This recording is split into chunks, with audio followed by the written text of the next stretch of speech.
paz do Senhor para os irmãos, sejam muito bem-vindos ao nosso programa As Últimas Coisas, onde hoje vamos tratar de um assunto muito especial para a igreja, que é sobre o arrebatamento da igreja.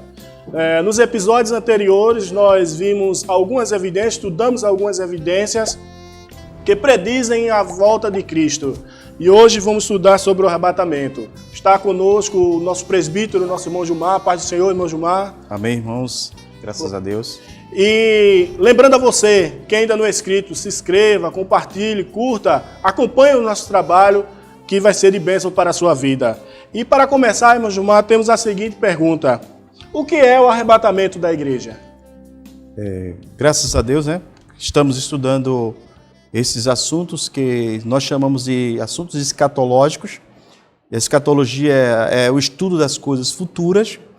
Então nós temos a Bíblia como sendo o nosso referencial, e a Bíblia ela fala sobre dois povos, especificamente o povo judeu, e depois do sacrifício do Senhor nós temos a era da igreja. Nesses programas nós estamos estudando a era da igreja, desde Pentecoste até os últimos dias. Então nós, nesse contexto de estudar, do estudo escatológico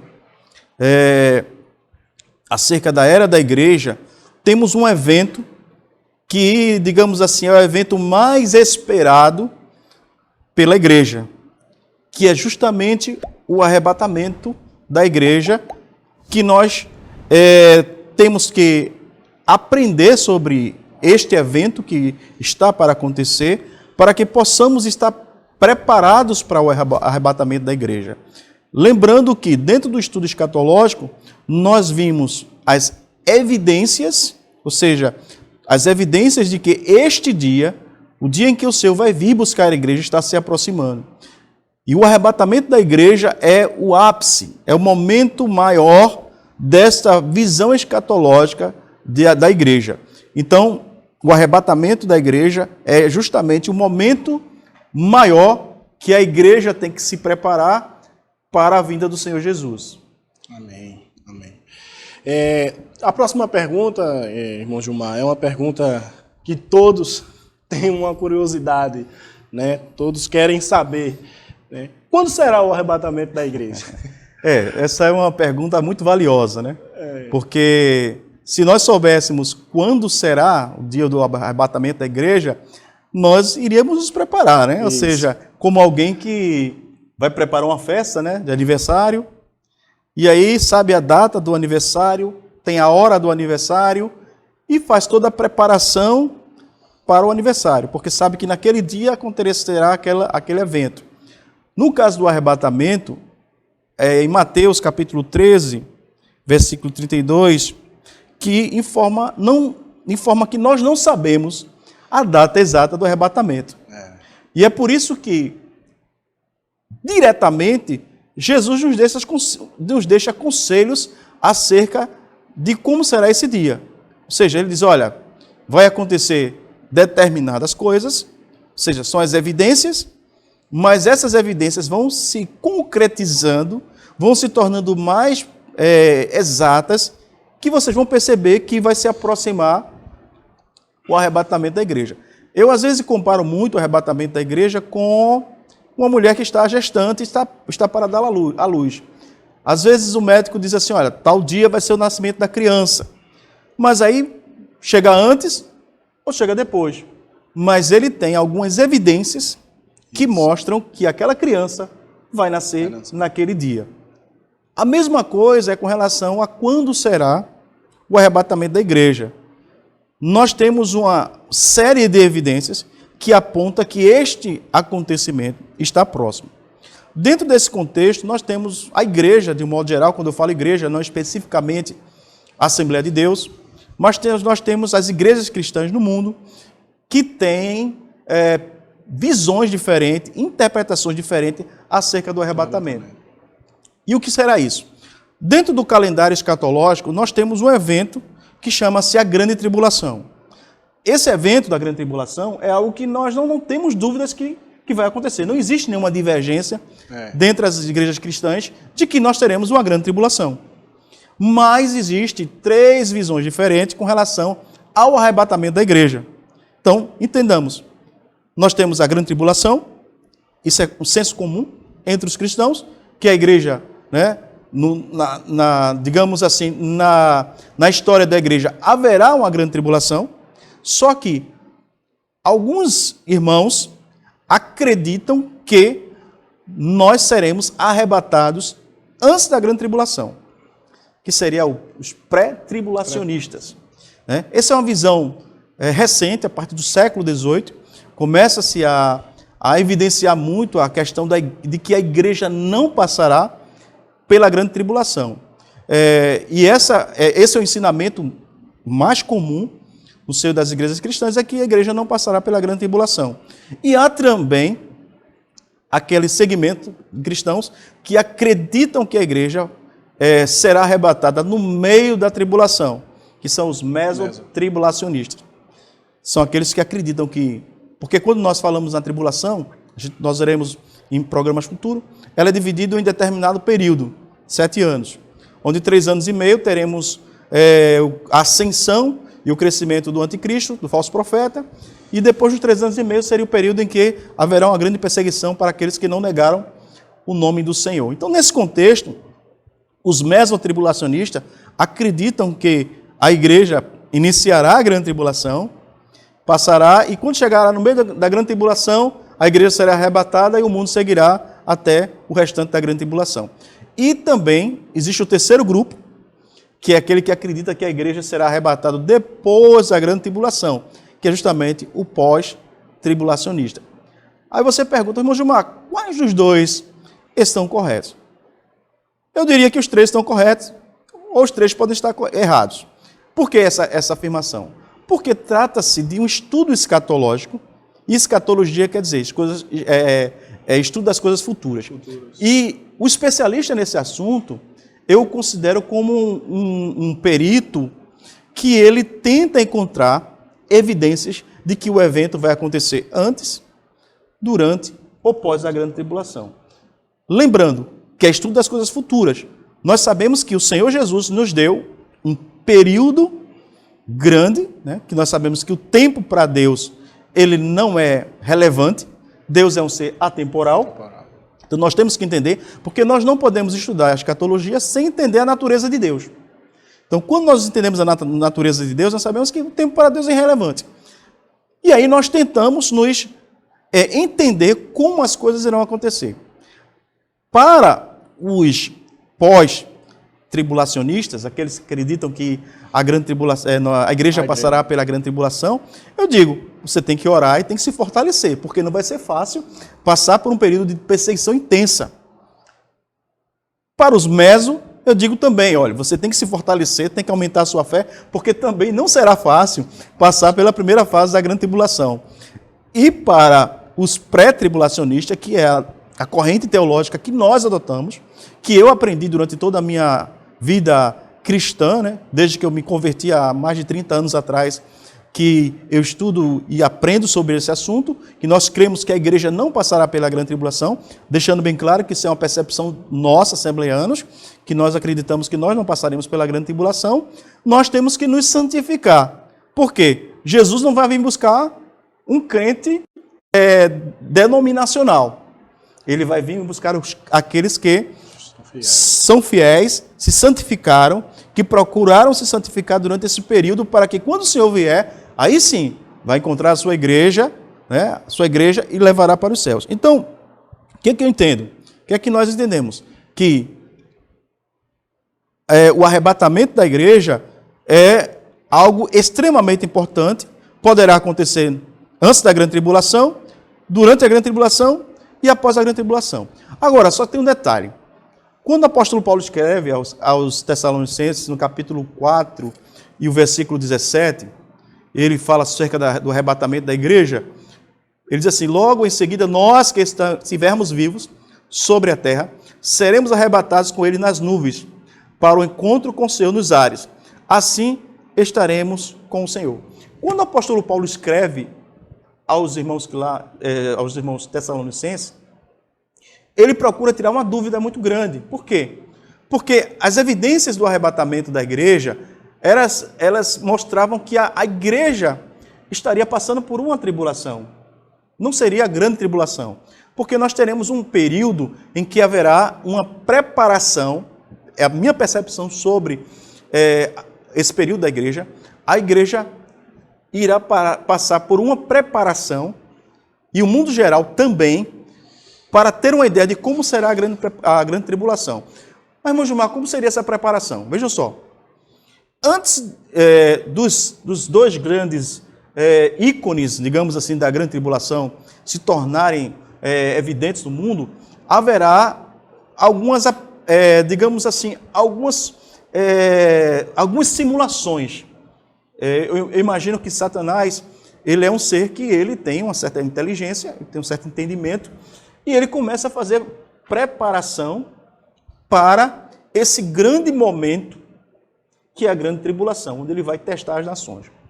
Então, nessa preparação, ele começa a criar toda a estrutura que vai compor o seu império maligno durante a grande tribulação, durante os 7 anos. Mas que estrutura é essa? É isso que nós temos que olhar. A estrutura tecnológica, nós temos um avanço tecnológico muito grande, porque o diabo ele não é onisciente, não é onipresente, só tem um que é onisciente, onipresente e onipotente, que é Deus, mas ele precisa montar toda uma estrutura para que o seu império maligno ele possa ter esse sucesso momentâneo. Claro que é permitido por Deus, porque Deus é que permitiu a grande tribulação, e eu falo no tempo presente porque na presença de Deus, Deus já permitiu a grande tribulação. Então ele começa a preparar os reinos para que eles possam ser eficientes durante a grande tribulação. Quando nós estudarmos a grande tribulação, veremos como será o desdobramento desses 7 anos, que nós chamamos a última semana de Daniel, dentro de uma perspectiva escatológica. Então o que acontece? Toda a preparação para esse evento. E o apóstolo Paulo, quando escreve aos irmãos, ele estava advertindo que aquela tribulação que a igreja estava passando, porque muitos irmãos acreditavam que tinham passado pela grande tribulação, Jesus já tinha voltado e eles tinham ficado. Então, se diz que Jesus voltou e começou a grande tribulação, é que existia já um conceito de que a igreja não iria passar pela grande tribulação. E aí o apóstolo Paulo, ele tenta advertir os irmãos que a grande tribulação ainda não tinha acontecido e Jesus não tinha voltado.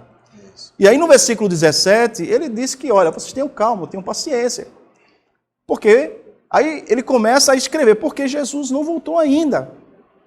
Quando nós olhamos os versículos anteriores, ele começa a esclarecer e ele fala assim, bem claro para os irmãos que estão ali, que assim, versículo 16 assim, pois dada a ordem com voz do arcanjo e ao ressoar da trombeta de Deus, o próprio Senhor descerá dos céus e os mortos em Cristo ressuscitarão primeiro. Logo em seguida, nós que estivermos vivos sobre a terra seremos arrebatados com ele nas nuvens. Então, esse momento da igreja de quando será o arrebatamento da igreja, nós não sabemos, mas as evidências nos mostram que está muito próximo do arrebatamento e que a igreja, independente se vai ser pré, meso ou pós, a igreja precisa estar preparada. Nós não podemos perder o nosso tempo discutindo posições teológicas. Nós temos que, é o que o Senhor diz, essas orientações elas servem para que a igreja possa se preparar para o arrebatamento. Porque eu, particularmente, eu não quero passar pela grande tribulação. Né? Eu quero ser arrebatado antes da grande tribulação. Porque nós já passamos por várias lutas, aprovações, e o Senhor tem nos prometido algo muito melhor do que o que nós temos aqui nesse momento. Quando o Senhor falou em se preparar, faz-me lembrar daquela passagem, né? Onde o Senhor Jesus diz, se o dono de uma casa soubesse a hora em que o ladrão fosse chegar para assaltar a sua casa, ele estaria preparado, esperando. Né? Assim também vai ser a volta do Filho do Homem. Do Filho do Homem, né? Exatamente, porque a preparação, se você soubesse o dia, né? O dia que... você se preparava, né? Você tomaria os cuidados necessários para isso. Eu lembro que, quando eu era criança, nós morávamos numa casa, era coberta de telhas, e tinha caibros, e aí teve um dia que nós acordamos, e tinham entrado na nossa casa e tinham levado um monte de coisa, né? Meu pai tinha se preparado, ele gostava de colocar tranca nas portas, nas janelas, mas o ladrão foi pelo telhado, descobriu o telhado, cerrou as ripas e entrou pelas ripas, no espaço aberto. Então, assim, quando eu lembro do arrebatamento da igreja, é uma memória que me vem, e talvez isso tenha orientado a minha vida espiritual, apesar de que eu tinha na época os 6, 7 anos de idade, me lembro muito bem disso, é que nós temos que entender que a igreja tem que estar preocupada com todas as artimanhas do inimigo. Porque muitas vezes a gente toma cuidado com uma coisa e esquece de outra. E o que é que eu digo, quero chegar com isso? Muitas vezes nós nos preocupamos em discutir de quando será o arrebatamento, se é pré, mes ou pós, e esquecemos de nos preparar que o inimigo ele quer entrar na casa. E tirar aquilo que é nosso. Muitas vezes, o que é que ele quer roubar quando nós entramos nesse ciclo de discussão acerca de quando será? Ele quer roubar a nossa comunhão com os nossos irmãos. E nós não podemos permitir que isso aconteça. Então, eu creio que a igreja não passará pela grande tribulação. Eu creio que nós seremos arrebatados antes da grande tribulação, mas aqueles irmãos que creem que a igreja será arrebatada no meio da grande tribulação ou depois da grande tribulação, o que eu preciso fazer é orar por eles e orar para que o arrebatamento seja antes da grande tribulação, né? Essa é a nossa percepção com relação a esse assunto que é extremamente importante para a igreja. O senhor falou aí, eu não sei se encaixa nessa pergunta, de como será o arrebatamento, o senhor já deu alguma pincelada aí, tem algo mais a acrescentar, como será esse arrebatamento da igreja? Veja só, quando nós falamos de como será o arrebatamento, então existe também às vezes assim, algumas pessoas querem criar conflitos teológicos e muitas vezes com pessoas que não têm, digamos assim, uma fundamentação muito forte acerca dos conceitos teológicos. E muitas vezes a pessoa diz assim, olha, vai ser assim, e muitas vezes o objetivo é desviar o foco principal. Verdade. Eu, na vida profissional, eu trabalho dentro da área de engenharia e, às vezes, você tem um problema lá e algumas pessoas começam a tirar o foco daquele problema e, às vezes, todo o esforço é direcionado para situações periféricas que não são importantes para a solução do problema e o problema real continua ali durante muito tempo e ninguém resolve. O que eu quero dizer com isso? Que quando nós falamos acerca de como será o arrebatamento, algumas pessoas começam a dizer, é o rápido secreto, porque vocês creem no rápido secreto, né? Que a igreja será secretamente arrebatada. Jesus não está dizendo isso.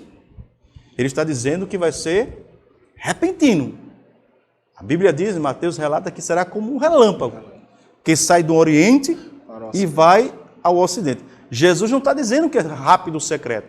Jesus está dizendo, quando ele fala relâmpago, se a gente olhar pela física, está falando de luz, é a velocidade da luz. Ou seja, será rápido e também a propagação do arrebatamento, que será de um canto ao outro do nosso planeta. Ou seja, o que ele quer dizer? Que o irmão que está aqui no Brasil será arrebatado no mesmo momento daquele que está na Ásia, na Europa, na África, porque a luz ela se movimenta numa velocidade muito grande. Então, Jesus está dizendo que o arrebatamento será instantâneo para todos aqueles que estiverem conforme a sua palavra. Então, essa compreensão de que, quando Jesus fala que será como um relâmpago, não é que seja secreto, porque não tem como ser secreto. Jesus revelou todas as coisas. O conceito acerca do arrebatamento da igreja está sendo disseminado pela igreja em todos os tempos. Então, a compreensão de que o arrebatamento existe, ela está sendo disseminada e as pessoas têm ciência disso. Então não pode ser secreto. Se fosse secreto, somente os crentes em Cristo Jesus saberiam desse acontecimento. Então, não será secreto porque quando os crentes deixarem esse mundo, vai ser evidente aquilo que nós estamos ensinando ao longo dos séculos acerca do arrebatamento da igreja. Amém. Lembrando para os irmãos que aqueles que tiverem alguma dúvida sobre esses assuntos que nós estamos comentando, você pode botar no comentário do vídeo ou mandar pelo nosso WhatsApp, que vai estar aparecendo aí na sua tela, para que nós possamos compartilhar com os irmãos, aqueles que têm dúvidas e quer saber sobre este assunto, alguma coisa, você pode deixar o seu comentário aí ou sua pergunta, né, tanto no YouTube, no comentário, quanto no WhatsApp você pode mandar para nós. E queremos agradecer ao irmão Gilmar, como sempre, tem nos ajudado neste programa. E a todos que acompanham este programa, continue assistindo, que este assunto é de muita importância para todos nós, como Igreja de Cristo. E que Deus continue vos abençoando em nome de Jesus.